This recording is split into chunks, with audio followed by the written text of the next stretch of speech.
दोस्तों, सावन का महीना चल रहा है। ऐसे में जानिए, औरत की इन 5 गलतियों के कारण पति की मृत्यु पहले हो जाती है।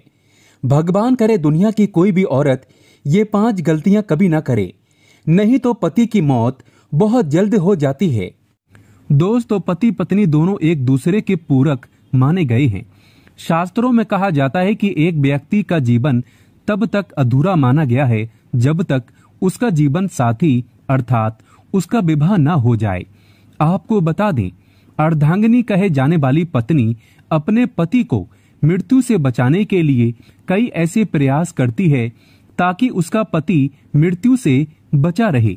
जैसे करवा चौथ का व्रत रखना, कई पूजा पाठ करना, धार्मिक यात्रा करना, वट सावित्री का व्रत रखना आदि शामिल है। लेकिन फिर भी वृद्ध होने से पहले पति की मृत्यु हो जाती है। गरुड़ पुराण में बताया गया है कि जब कोई पत्नी ये 3 गलतियां करती है तो उसका पति मृत्यु को प्राप्त होता है, अर्थात पत्नी से पहले युवा अवस्था में उसकी मृत्यु हो जाती है और पत्नी को युवा अवस्था में ही अकेला रहना पड़ता है। ऐसी स्त्रियां अपने पति से वंचित रह जाती हैं। अगर आप भी ये 3 गलतियां करती हैं तो इस वीडियो को अंत तक जरूर देखें। आपसे एक विनती है, कृपया हमारे चैनल को सब्सक्राइब जरूर करें और इस बेल आइकन को जरूर प्रेस करें। तो आइए शुरू करते हैं। दोस्तों, गरुड़ पुराण में पत्नी से पहले पति की मृत्यु के 3 रहस्य बताए गए हैं। सबसे पहला, जब कोई नारी खास तौर पर करवा चौथ पर या वट सावित्री के व्रत में या कोई भी पति के लिए अगर आपने व्रत रखा है और आप चुपके से भोजन ग्रहण कर लेते हैं, अर्थात पानी भी अगर पी लेते हैं, तो इससे निकट भविष्य में पति की मृत्यु आवश्यक पूर्वक हो जाती है। मन में भोजन के लिए लालसा भी व्रत के दौरान नहीं रखना चाहिए। ऐसी महिला को कई जन्मों तक पति से वंचित रहना पड़ता है। शास्त्रों में कहा जाता है कि व्रत के दौरान जब कोई नारी व्रत को चुपके से तोड़ देती है और किसी को पता तक नहीं लगने देती, तो फिर भी पति की मृत्यु युवा अवस्था में हो जाती है। गरुड़ पुराण में बताया गया है कि जब कोई नारी अपने पति की लंबी उम्र के लिए व्रत रखती है तब उसको भोजन ग्रहण नहीं करना चाहिए, अर्थात व्रत को श्रद्धा पूर्वक करने के बाद ही व्रत तोड़ना चाहिए। तभी ही पति की आयु लंबी होती है और निकट भविष्य में पति पत्नी दोनों में दरार नहीं पड़ती, बल्कि प्यार और बढ़ जाता है। इससे पति की आयु बढ़ती चली जाती है और 7 जन्मों तक का साथ मिल जाता है। दोस्तों, नारी की दूसरी गलती, बात बात पर पति की झूठी कस्में खाना, पति से बात बात पर झूठ बोलना, झगड़े आदि करना, मुख से गंदी गंदी पति को गालियां देना घोर पाप के बराबर माना गया है। ऐसा माना जाता है कि निकट भविष्य में ऐसे रिश्ते टूटकर बिखर जाते हैं और युवा अवस्था में पति की मृत्यु हर हाल में हो ही जाती है।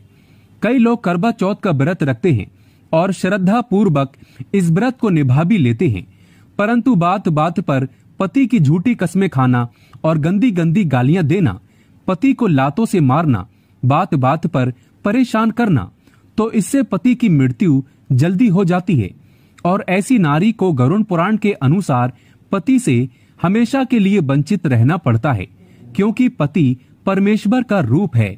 दोस्तों, नारी की तीसरी गलती, गरुड़ पुराण में बताया गया है कि जब कोई नारी मांस का सेवन करती है तब उसके पति पर कष्ट आते हैं और उसकी मृत्यु युवा अवस्था में हो जाती है।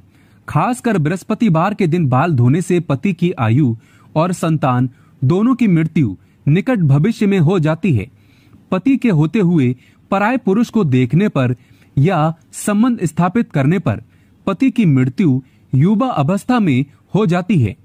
जब कोई नारी अपना मंगलसूत्र उतार देती है और मांग भी सूनी रखती हो, ऐसे में हाथों में चूड़ियां, पैरों में पायल अगर वह नहीं पहनती है, तो इससे निकट भविष्य में वृद्ध यानी बुढ़ापा आने से पहले पति युवा अवस्था में मृत्यु लोक को प्राप्त हो जाता है। पति से पहले भोजन करने वाली नारी का पति भी मृत्यु को प्राप्त हो जाता है। रात देर तक सोने वाली और सुबह देर तक उठने वाली नारी का पति भी युवा अवस्था में मृत्यु को प्राप्त हो जाता है। ऐसा कभी ना करें। जो महिला हफ्ते के किसी भी दिन व्रत नहीं रखती हो तो उसका पति भी मृत्यु को प्राप्त हो जाता है। दोस्तों, चाहे मर जाना, लेकिन गलती से भी माथे पर ऐसा सिंदूर कभी मत लगाना। जानिए सिंदूर कैसे लगाएं और क्या है इसके नुकसान व फायदे। दोस्तों, नंबर 1, मान्यताओं के अनुसार जो स्त्री बीच मांग में सिंदूर लगाने की बजाय किनारे पर लगाती है तो उसका पति भी उससे किनारा कर लेता है। पति पत्नी के आपसी रिश्तों में मतभेद बना रहता है। दोस्तों, नंबर 2, ये बात तो आप जानते होंगे कि जो स्त्री अपने मांग के बीचों बीच में लंबा सिंदूर लगाती है तो उसके पति की आयु भी लंबी होती चली जाती है। माता पार्वती का मिलता है आशीर्वाद। दोस्तों, नंबर 3, अगर आपको देखना है कि आपका पति आपसे प्रेम करता है या नहीं, तो ऐसे में आपको अपने पति के हाथों से सिंदूर लगवाना चाहिए और देखना चाहिए कि अगर आपकी नाक पर थोड़ा सा भी सिंदूर गिरता है तो वो आपसे बहुत प्रेम करता है। दोस्तों, नंबर 4, अन्य मान्यताओं के अनुसार जो स्त्री अपने मांग के सिंदूर को बालों में छुपा लेती है तो उसका पति भी समाज में छिप जाता है और उसके पति को सम्मान नहीं मिल पाता। इसीलिए ये कहा जाता है कि सिंदूर को लंबा और ऐसे लगाएं कि सभी को साफ साफ दिखाई दे। सिंदूर से सजी सबरी स्त्री सौभाग्य को दर्शाती है और ऐसी महिला की खूबसूरती पर लगते हैं 4 चांद। दोस्तों, नंबर 5, माथे पर सिंदूर लगाते वक्त महिलाओं को काफी सावधानी बरतनी चाहिए।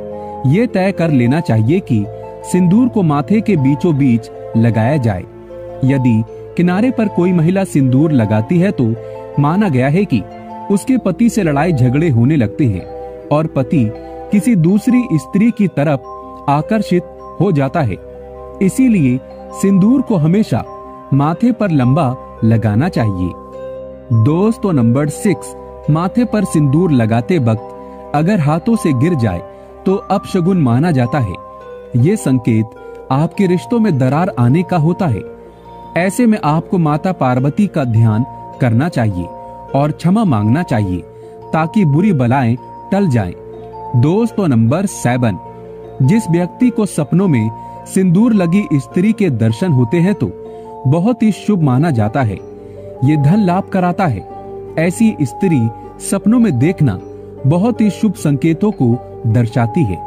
दोस्तों, नंबर 8, जो स्त्री सिंदूर को लगाने से पहले माथे से चूम कर लगाती है तो सौभाग्य में वृद्धि होती है और ऐसी स्त्री का पति लंबी उम्र का वरदान पाता है।